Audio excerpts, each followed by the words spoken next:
So this is another aspect of my relationship with my wife. Snore.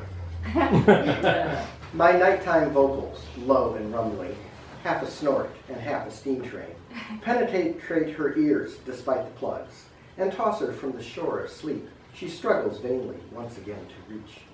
So she tries tugging lightly on the sheet. It's not enough to move or quiet me.